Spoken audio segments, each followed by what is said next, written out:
Akbar, Sohibul Bait, Landscape Politik Lokal Indonesia. Terima kasih atas undangannya. Saya sebagai orang yang agak jauh, kebetulan tinggal bertetanggaan dengan Jawa Barat. Saya di Tangsel kebetulan, tapi keluarga besar saya semuanya di Kota Bekasi. Satu kota yang bagi saya sih rasa kabupaten.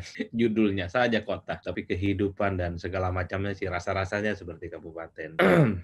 Tiga pembicara yang lain yang saya hormati gitu ya, yang sudah terlebih dahulu memberikan paparan-paparan penting terkait dengan outlook politik 2024, khususnya spektrum Jawa Barat, saya kira sudah banyak menguliti berbagai hal. Saya sebagai orang yang di akhir mestinya cukup mengamini dan baca doa-doa pendek, Bang. Karena pastinya teman-teman Jawa Barat pasti lebih tahu terkait berbagai hal dan dinamika. Karena saya juga sebagai orang jauh, melihat Jawa Barat yang juga dari jauh tentu saja, jadi mohon dimaafkan kalau ada beberapa kesalahan mungkin, ada beberapa data dan perspektif yang kemudian mungkin kurang match dan nggak nyambung. Tapi secara umum mungkin saya akan bicara secara keseluruhan ya. Kalau dibaca rata-rata untuk 2024 memang tentu figur Ridwan Kamil atau Kang Emil gitu menjadi salah satu yang cukup potensial untuk diperhitungkan untuk 2024. Dalam berbagai survei yang dilakukan oleh saya dan teman-teman, lembaga survei yang lain, Caimin atau Ridwan Kamil selalu masuk dalam bursa capres yang potensial maju di 2024 ya. Terutama karena elektabilitasnya. 5 besar itu bukan perkara gampang karena sudah banyak tokoh calon, entah itu elit partai, entah itu ketua umum partai, sudah roadshow, sudah bikin baliho, sudah bikin pencitraan, sudah bikin macam-macam kegiatan politik yang sudah dikapitalisasi, tapi tidak pernah masuk dalam 5 besar ya. Elektabilitas mereka itu tetap stagnan, orang bukan semakin suka, justru makin sebal. Di tengah kesulitan ekonomi dan hidup di tengah pandemi, kalau kita semua ngeliat spanduk dan baliho itu bukan simpati yang didapat, tapi rasa sebal, Pak. Ini kok orang hidup asik sendiri gitu. Orang berkelahi dengan hidup, berkelahi dengan ekonomi, tiba-tiba ada elit yang kemudian seakan-akan dia tebar logistik untuk sesuatu yang hanya untuk dirinya, bukan untuk kepentingan rakyat. Makanya kalau bicara politik secara umum, kalau kita bicara tentang capres ya, tentu Gubernur Bandung saat ini merupakan salah satu orang yang masuk dalam radar survei, selalu masuk dalam 5 atau 6 besar. Itu pertama. Yang kedua, ya suka tidak suka, negara kita ini kan secara tidak langsung ataupun secara langsung dikuasai dan dikendalikan oleh rezim partai politik. Jadi kalau kita belajar tentang sistem politik, suka tidak suka, negara ini dikendalikan dan dikuasai oleh rezim partai politik. Kang Emil boleh punya popularitas dan elektabilitas yang relatifly oke, masuk 5 besar, tapi kalau tidak mendapatkan dukungan partai, kok rada-radanya agak sulit. Dalam Undang-Undang Pemilu dan Undang-Undang Politik disebutkan bahwa capres dan cawapres adalah mereka yang diusung oleh partai politik atau gabungan partai politik yang menggenapi ambang batas presiden 20%. Itu akidah politik yang nggak bisa diganggu-gugat. Yang bisa menentukan semua, bisa berubah atau tidak, ya hanya partai politik. Artinya apa? Caimil tentu, atau Kang Emil, saya orang Madura jadi Cak terus jadi. Kang Emil ini tentu salah satu hambatan yang agak sedikit serius menurut saya adalah bagaimana mendapatkan kendaraan partai politik. Jadi menurut saya sudah tepat ketika Kang Emil itu beberapa waktu yang lalu misalnya sudah mulai sounding kemungkinan tahun depan hasil ikhtiar itu harus masuk menjadi bagian dari salah satu partai politik tertentu. Tentu Kang Emil sudah berpikir realistis bahwa tidak mungkin bisa maju sebagai capres itu hanya melalui calon perseorangan. Tidak mungkin misalnya melalui jalur independen seperti jalur-jalur kepala daerah. Saya mau lanjut bahwa negara kita itu dikuasai dan dikendalikan oleh partai politik dalam konteks itu. Yang buat undang-undangnya tentu adalah elit-elit partai, karena di situ ada DPR dan pemerintah. Yang bikin ambang batas presiden juga adalah DPR dan pemerintah. Kalau kita mau jadi anggota KPU dan Bawaslu juga harus dekat-dekat dengan partai politik, karena yang memilih mereka itu adalah Komisi 2, isinya semuanya orang partai politik. Apalagi mau jadi komisioner KPK juga harus baik-baik dengan partai politik. Yang milih itu adalah Komisi 3. Semuanya adalah anggota DPR dari partai politik. Apalagi mau jadi auditor seperti BPK, tidak langsung nomenklatur dan sistem politik kita itu diatur dan dikendalikan oleh partai politik. Terlepas suka tidak suka kita semua terhadap partai politik. Apalagi bahkan untuk sesuatu yang tidak ada urusannya langsung dengan partai dalam banyak hal ya, partai politik menjadi pilar demokrasi yang tidak terbantahkan kuat. Tapi sayangnya di kita itu sekalipun partai politik cukup dominan pengaruh dan penetrasinya dalam urusan politik, tapi party ID kita rendah. Ada sekitar 19,8% ya dari survei-survei yang kita lakukan. Tidak pernah misalnya lewat dari 20% orang yang merasa dekat atau merasa menjadi bagian dari partai politik. Jadi kenapa alergi? Alasannya banyak. Tentu yang paling menonjol adalah karena partai politik ini kan hanya hadir jelang kalau mau pemilu saja. Kalau nggak ada pemilu, nggak ada pilkada, ya partai politik ini kan terkesan lah ya mutu walayah ya. Ada, tapi kelihatan nggak ada gitu loh Bang. Ketika badai COVID melanda di banyak tempat, bantuan-bantuan sosial itu bukan datang dari partai politik, dari Pemda gitu ya, dari pemerintah pusat dan lain. Padahal yang juga punya struktur kekuasaan politik yang punya penetrasi kuat hingga RT dan RW adalah partai politik. Saya selalu bilang nih, secara terbuka di berbagai tempat, partai politik itu akan indah dan asyik kalau selama pandemi ini kantor-kantor partai mereka dari pusat hingga daerah menjadi tempat penyalur dan penampung aspirasi orang yang sedang kesulitan menghadapi pandemi, baik dari kesehatan ataupun ekonomi. Tapi kan problemnya mereka buka nggak itu kantor-kantor partai. Kalau saya misalnya sebagai orang Jawa Barat, kalau kita ingin mengadukan nasib ke partai, misalnya sulit cari obat batuk, sulit untuk mencari apa kemarin itu minyak kayu putih, kan nggak mungkin kita datang ke partai politik. Nah, saya membayangkan partai itu menjadi tempat partner bagi masyarakat yang sedang berkelahi kesulitannya dalam hidup. Syukur ya kalau mereka bisa memberi bantuan langsung. Minimal pengurus-pengurus partai itu memberikan akses dan kemudahan. Misalnya datang ke puskesmas, ke RSUD, ataupun bantuan-bantuan sosial lainnya yang begitu berlimpah. Karena pengaruh partai politik hingga RT dan RW pun juga kuat, Bang. Bahkan kalau mau jujur, pemilihan ketua RT dan RW harus dekat-dekat dengan elit partai kok. Apa yang tidak ada yang bisa dikendalikan oleh partai politik? Itu yang saya sebut sebagai satu paradoks dalam demokrasi kita di Indonesia. Satu sisi partai politik cukup dominan dan penting, tapi pada saat yang bersamaan, hampir 80% masyarakat itu alergi untuk menjadi bagian dari partai politik.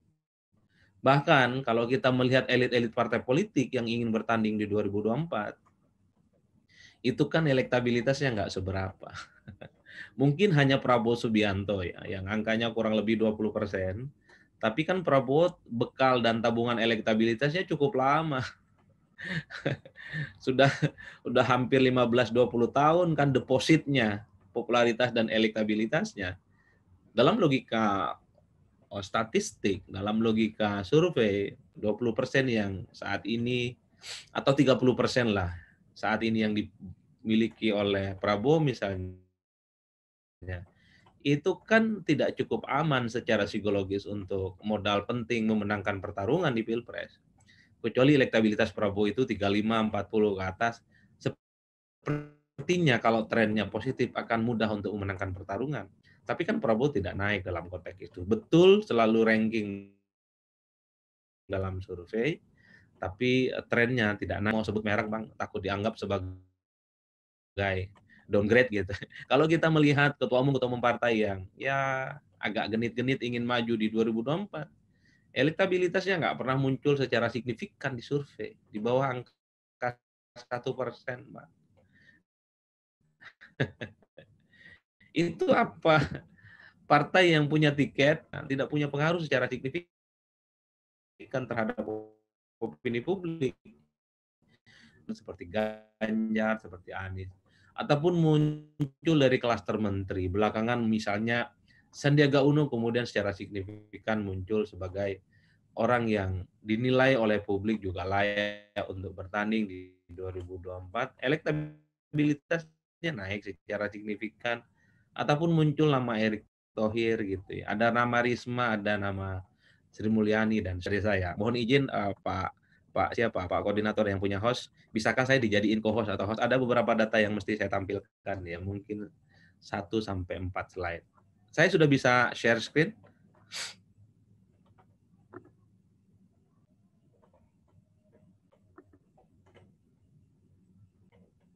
Sebentar, sedang dialihkan, Mas Adi.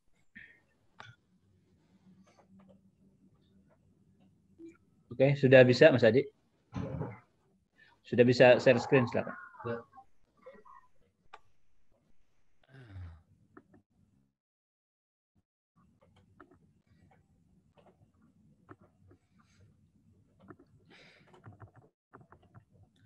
Bapak Ibu semuanya, mohon izin saya agak sedikit mau share beberapa slide yang ini sebenarnya adalah bagian dari keping-keping dari survei nasional yang saya sering lakukan. Saya coba untuk sedikit kompilasi tentang specifically bicara tentang peta Jawa Barat secara umum, elektabilitas partai gitu ya, tentang capres, terhadap kinerja pemerintah dan seterusnya dan seterusnya. Ini adalah suara Jabar yang kita ramu dari berbagai survei ya. Nah, kalau kita bicara tentang elektabilitas partai, ini data-data rata saya dapat dan kolek itu pada bulan Juni 2021. Ya, kurang lebih 5 bulan yang lalu lah gitu ya. Jadi kalau ditanyakan kepada publik orang Jawa Barat, kalau mau pemilu ataupun pileg saat ini dilakukan, kira-kira partai apa yang akan dipilih? Jadi PDIP tetap kuat gitu ya, Gerindra tetap kuat, kemudian ada PKS, Golkar dan seterusnya dan seterusnya. PDIP sementara ini menjadi partai terdepan di Jawa Barat. PDIP mampu menyalip Gerindra dan PKS yang menempati urutan 1 dan 2. Ini untuk perolehan suara DPRD provinsi ya, bukan DPR pusat. Walaupun secara margin of error, perolehan PDIP dengan Gerindra dan PKS itu masih dalam rentang yang cukup kompetitif lah, levelnya sama. Artinya apa? Kalau kita mendengar dari beberapa pemaparan pemateri-pemateri sebelumnya, memang nyaris tidak ada yang menang secara dominan di Jawa Barat. Setiap pemilu pemenangnya selalu berbeda-beda. Itu menunjukkan bahwa pemilih di Jawa Barat memang iman politiknya selalu berubah, fluktuatif.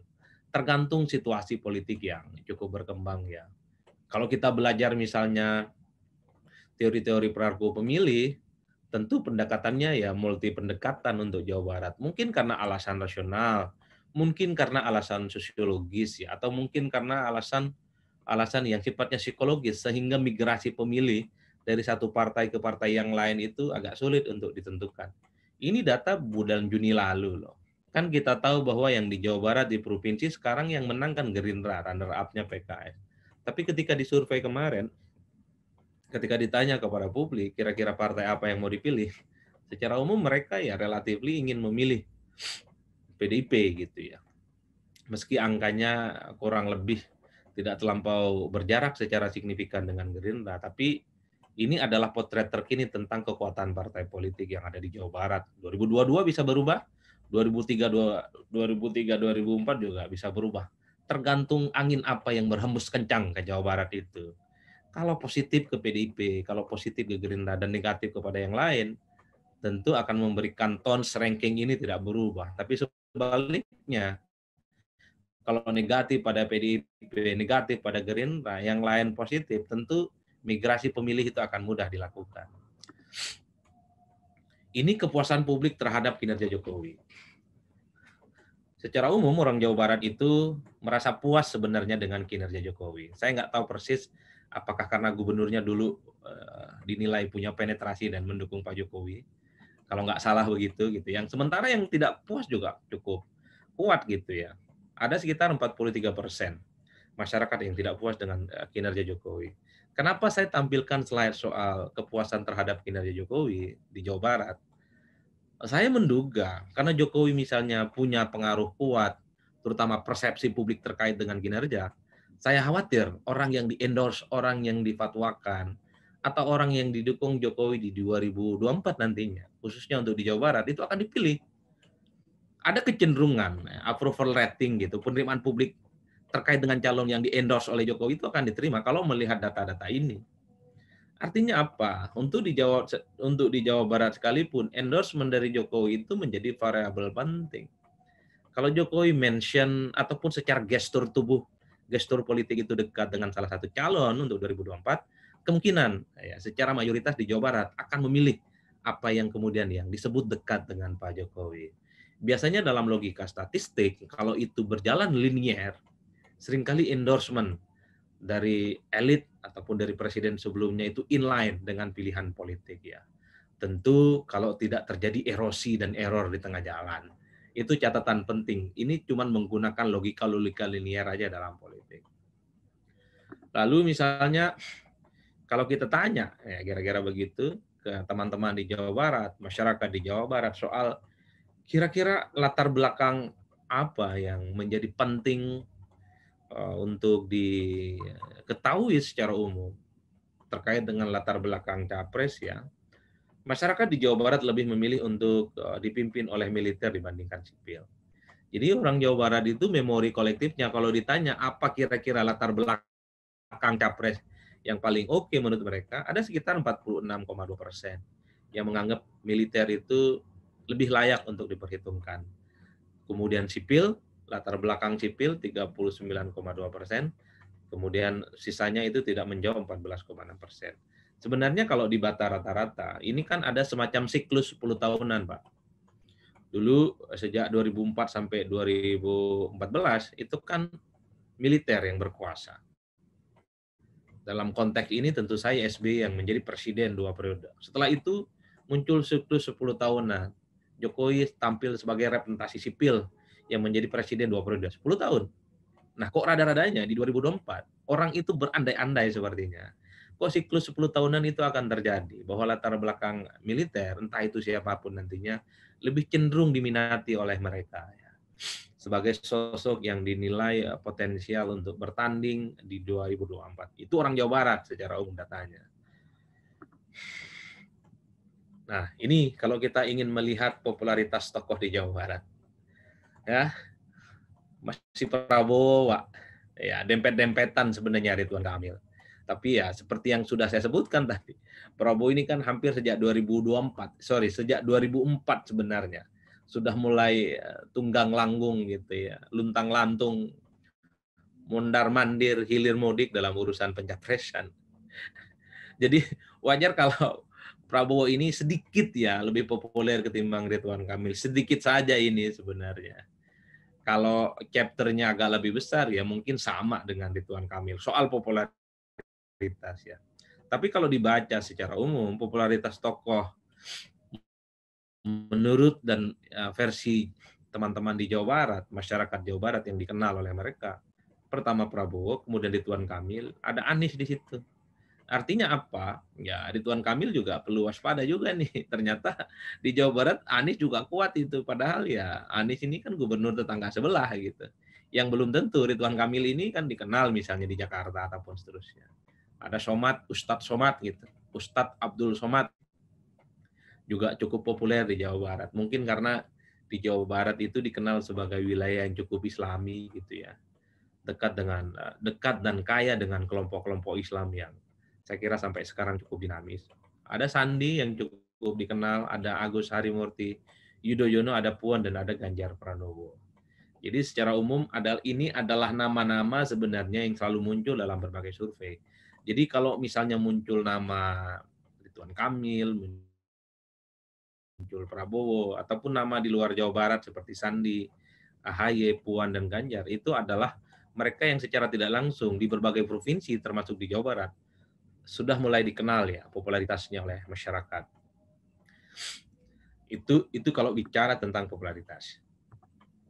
Nah, ini Pak, Bapak-bapak dan Ibu-ibu semua, soal elektabilitas Capres 16 besar gitu ya, atau 16 nama di Jawa Barat. Artinya nama-nama itu sudah kita pilih, kita sodorkan kepada publik di Jawa Barat. Kira-kira kalau Pilpres dilaksanakan hari ini, dari 16 nama itu kira-kira siapa yang akan dipilih? Masih Prabowo, Pak. Tabungannya banyak sekali berarti Prabowo. Dan bahkan 2019, 2014 kan basis dan kandang terbesar pemenangan suaranya memang Prabowo di Jawa Barat ya. Yang kedua Ridwan Kamil, ada Anies, ada Ganjar, ada Gatot, ada Somad, dan seterusnya, dan seterusnya.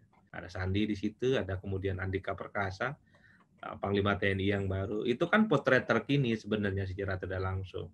Jadi sekalipun Jawa Barat itu adalah markas besarnya Kang Emil, secara tidak langsung ini secara de facto, secara popularitas dan elektabilitas Kang Emil ya mesti berbagi dengan figur-figur lain, terutama figur kuat seperti Prabowo ya, ada Ganjar dan Anies di situ, dan seterusnya dan seterusnya. Bahkan ada koleganya itu seperti Sandi dan Agus juga mendapatkan preferensi pemilih yang ya relatif muncul lah di Jawa Barat ya. Itu potret menurut saya dalam beberapa survei yang saya lakukan. Kalau 5 nama yang kita sodorkan, tentu 5 nama ini adalah orang yang menurut kita sering menjadi pembicaraan publik soal survei ya. Atau mereka selalu muncul dalam berbagai survei. Prabowo, Ridwan Kamil, Anies Baswedan, Ganjar, dan Sandiaga Uno. Hanya 5 besar inilah yang kemudian yang ada di benak masyarakat di Jawa Barat kalau Pilpres diarahkan saat ini, terutama pada bulan Juni ketika survei dilakukan. Jadi kalau calonnya 5, ya meski nggak mungkin ada calon 5 nanti 2024, ya kira-kira ini tokoh-tokoh yang ada dalam benak masyarakat secara umum. Ya, sekian ya Bapak Moderator, landscape singkat, potret singkat terkait dengan peta politik Jawa Barat dan sedikit pengantar untuk konstelasi politik secara nasional. Saya sebagai orang yang agak jauh melihat politik Jawa Barat, kurang dan lebihnya tolong mohon dimaafkan. Tapi beda ceritanya kalau keluarga besar saya yang di Bekasi yang cerita, pasti tahu persis bagaimana peta yang ada di Jawa Barat. Kurang lebihnya begitu, yang benar dari Allah, yang salah dari setan, saya tidak berbuat apa-apa. Terima kasih. Assalamualaikum warahmatullahi wabarakatuh.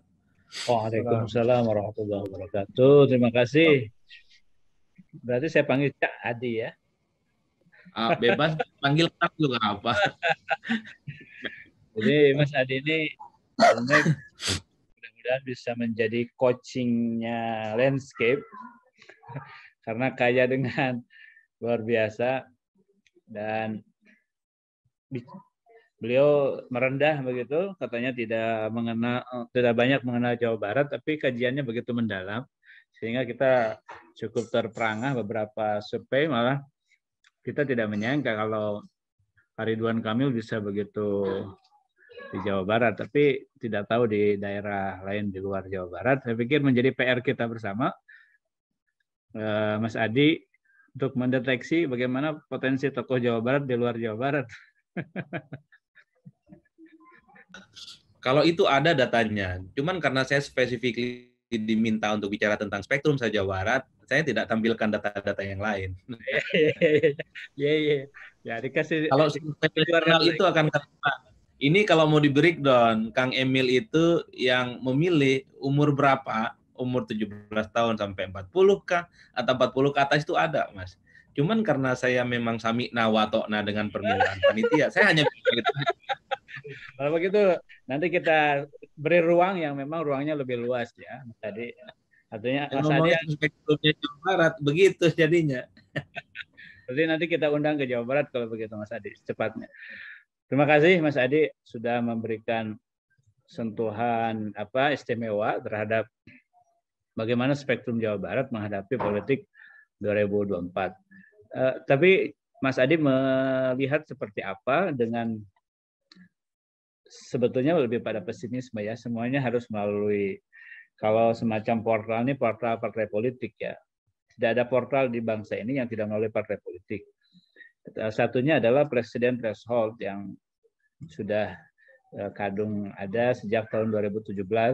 Kalau Kang Zaki tadi menyampaikan sebetulnya bukan dipabrikasi di periode ini, tetapi sudah ada sejak zaman Pak SBY. Mas Adi melihat apakah memang ruang untuk di Pilpres 2024 ini dengan adanya presiden threshold 20% itu akan tetap berada pada dua pasangan calon, mau tidak mau, atau masih ada peluang lebih dari itu, karena kemudian ketika peluang itu ada, ketika peluang tiga pasangan calon itu ada, artinya ruang-ruang bagi, mohon maaf, yang artinya yang istilah Sundanya tuh GR begitu, GR tuh punya harapan begitu, ingin mencalonkan, berarti masih ada begitu. Tapi kalau misalkan itu tidak ada, buat apa capek-capek begitu? Karena pasti akan terkanalisasi pada dua pasangan calon, tinggal merapat kemana gitu kan, mendekati kemana begitu. Kemudian jika melihat dari posisi itu, sejauh mana akan dari tokoh Jawa Barat dalam polarisasi dua pasangan calon itu, karena potensi Jawa Barat dengan jumlah penduduk dan pemilih yang hampir 20% atau 1/5-nya Indonesia, artinya bisa menyumbang suara cukup strategis. Kira-kira bagaimana Mas Ade? Wah, saya ditodong pertanyaan berat-berat ini. Enggak, ini kan kalau Kalau nggak keluar, kalau nggak ditanya nggak keluar. ya kalau PDIP maju sendiri kan bisa. Kalau PDIP maju sendiri bisa 4 poros sebenarnya. Kalau kita melihat dan membaca kalkulasi politik kekuatan di Senayan ya.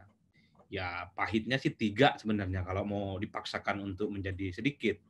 Tapi kan problemnya partai-partai ini mau nggak gitu memajukan jagoan mereka sendiri, tentu dengan kalkulasi rasional. Kalau cuma 2 calon ya tentu agak sulit sebenarnya untuk melihat figur-figur potensial. Saya juga termasuk orang yang jadi pesimis melihat potret 2024. Karena kalau 2 calon ya pasti orangnya yang itu-itu saja gitu. Orang yang saya kenal sejak SD sampai sekarang itu aja lagi yang maju. Kan agak bosan juga Pak sebenarnya. Bagi kita yang generasi menjelang kolonial ini, ya, suasana baru kepemimpinan itu memang harus dilihat secara utuh. Itu dari segi partai politik ya. Kemudian kalau melihat konteks Jawa Barat secara umum, apalagi saat ini Kang Emil sebagai gubernur yang masuk dalam radar survei 5 besar gitu ya, tentu Jawa Barat dengan figurnya Kang Emil tetap menjadi idola dan menjadi magnet ya. Karena Jawa Barat ini kan merupakan salah satu provinsi yang basis pemilihnya paling banyak. Setelah itu kan Jawa Timur dan Jawa Tengah. Jadi ada yang disebut dengan battleground ya, semacam perebutan basis-basis pemilih suara. Jawa Barat, Jawa Timur, dan Jawa Tengah. Jadi basis-basis ini pasti akan direbut secara tidak langsung ya, karena memang kurang lebih 15-20% kan pemilih di Indonesia itu ada di Jawa Barat. Apalagi misalnya saat ini gubernurnya disebut sebagai salah satu orang yang dinilai potensial untuk maju. Jadi tetap jadi idola Mas secara umum, baik secara geografis ataupun tokoh-tokoh yang muncul. Cuman kalau bicara tentang Kang Emil secara spesifik, tantangan terbesarnya itu pertama mencari partai politik, yang kedua tentu Kang Emil sepertinya harus ngebut ini dari sisa pemerintahannya, karena 2023 itu nggak berasa ternyata tinggal setahun lagi kan. Artinya sekalipun Kang Emil masuk 5 besar dalam radar survei, minimal tren elektabilitasnya itu naik lah. Entah itu gimana caranya. Karena dilihat kecenderungannya kan Kang Emil ini naiknya pelan-pelan Mas. Beda dengan misalnya Ganjar Pranowo ya. Kalau Ganjar itu kan dari awal kok tiba-tiba sekarang nempel ketat Prabowo Subianto. Bahkan kalau mau jujur Sandiaga Uno yang sejak 2021 itu tidak pernah diperhitungkan dalam Pilpres, tiba-tiba dia muncul sekarang menyeruak dalam 6 besar coba. Artinya tren itu harus dilihat secara umum. Nggak boleh berpuas hanya sekedar masuk 5 besar, tapi dilihat trennya. Dan bahkan kalau Kang Emil misalnya dilihat dari segi elektabilitasnya jika dibandingkan dengan Anies agak mulai berjarak itu. Kang Emil misalnya 6-7%, Anies 12. Dulu sih agak sedikit mepet-mepet. Anies 9, Kang Emil itu 6 atau 7%. Artinya tren positif dalam survei mesti dilihat secara utuh. Yang harus dibaca secara umum. 2 hal yang menurut saya menjadi penting kalau kita bicara Kang Emil secara umum sebagai orang yang dinilai pantas untuk menuju jalan panjang di 2024. Tentu PR yang tidak kalah besarnya yang ketiga. Bagaimana basis-basis pemilih Kang Emil ini tidak hanya misalnya di Jawa Barat, sedikit di Jakarta, dan sedikit di Banten. Tapi sudah mulai menyebar di kantong-kantong yang lain. Terutama di kantong-kantong basis pemilih yang menjadi battleground pertarungan. Misalnya di Sumatera, di Kalimantan. Tentu saja di Jawa Tengah dan Jawa Timur yang memang fragmentasi politiknya juga cukup kuat. 3 hal, 3 variabel yang mesti dilihat secara utuh. Bagaimana melihat Kang Emil itu sebagai orang yang ke depan tidak hanya berpuas dalam posisi 5 besar dalam survei, tapi juga harus dilihat tren surveinya dan tentu saja basis pemilihnya itu di Jawa Barat juga harus berbagi dengan tokoh-tokoh yang lain. Mesti berbagi dengan Prabowo, berbagi dengan Anies ya, wilayah kekuasaannya itu. Bahkan di situ ada nama AHY dan Sandiaga Uno. Tentu saja Kang Emil juga mesti merebut basis-basisnya Ganjar, basisnya di Jawa Timur gitu. Bahkan mungkin basisnya Anies di Jakarta direbut di sapu bersih, itu jauh lebih baik. Tentu untuk meningkatkan elektabilitasnya supaya bisa relatively leading menuju jalan 2024. Kira-kira begitu ya, Mas. Oke, Mas Adi, terima kasih. Saya pikir diskusi kita akan sangat panjang jika terus menggali beberapa kekayaan ilmu yang dimiliki Mas Adi. Tapi kami mendapat surprise bahwa sebuah oleh-oleh bahwa hasil deteksi Mas Adi di bulan Juni ternyata PDI mampu mengungguli. Dan yang keduanya, endorse Pak Jokowi akan berpengaruh, termasuk juga mungkin ini akan menjadi catatan bagi teman-teman yang akan main di Pilgub nanti nih. Oke, Mas Adit, terima kasih. Dan sebelum kita tutup, saya mohon beberapa statement closing dari Mas Adi dulu, mungkin nanti Mas Zaki, kemudian Pak Gana dan Pak Ade, karena waktu kita sudah melewati batas untuk istirahat. Saya persilakan Mas Adi barangkali untuk closing statement terkait dengan diskusi kita malam hari ini, dari sore tadi sampai hari ini, dan catatannya apa kira-kira? Jadi maraton saya nih terus, ditodong terus ya. Right, ya. Mohon maaf pembicara-pembicara sebelumnya, saya sebenarnya lagi di jalan ini, lagi menepi. Cuman karena saya sudah bilang oke, nggak apa-apa lah gitu untuk diskusi. Siapa tahu dapat pahala dan masuk surga ya. Jadi kalau mau jujur sebenarnya peta Pilpres untuk 2024 data-data yang dimunculkan oleh survei termasuk presentasi saya mungkin itu data dinamis, Pak. Tidak bisa dipatwa hitam dan putih bahwa itu adalah angka-angka yang akan mutlak menuju 2024. Tentang Pilpres, tentang Pileg, kekuatan partai, kekuatan calon akan berubah. Ini kan partai-partai politik, calon-calon kan belum saling serang. Jadi naik turunnya elektabilitas partai dan calon itu kan tergantung bagaimana serangan darat dan serangan udara yang akan muncul. Nah disitulah kemudian Kang Emil sebagai penguasa di Jawa Barat akan diuji keteguhannya. Apakah nanti di antara begitu banyak badai dan serangan politik itu akan tetap eksis ataupun tidak. Karena ya dalam politik kita kan serba rumit. Migrasi pemilih kita itu kan cenderung berubah setiap saat. Apalagi survei ya, itu kan survei kan selalu didasarkan bagaimana perkembangan politik, denyut nadi dan informasi yang mereka dapat, terutama terkait dengan berbagai informasi yang sedang viral gitu ya. Kenapa misalnya Sandi mulai diperhitungkan menjadi capres? Saya menduga karena Sandi ini sejak jadi menteri itu beritanya luar biasa, Pak. Bahkan dalam banyak hal mengalahkan berita-berita terkait dengan presiden dan wapres. Kan ada alat untuk mendeteksi dalam sehari 2 hari itu berita siapa yang paling banyak. Sandi itu beritanya banyak banget. Mungkin itu yang kemudian mempengaruhi banyak publik. Nah, itu juga bagian dari strategi bagaimana meningkatkan popularitas dan elektabilitas calon seperti Kang Emil.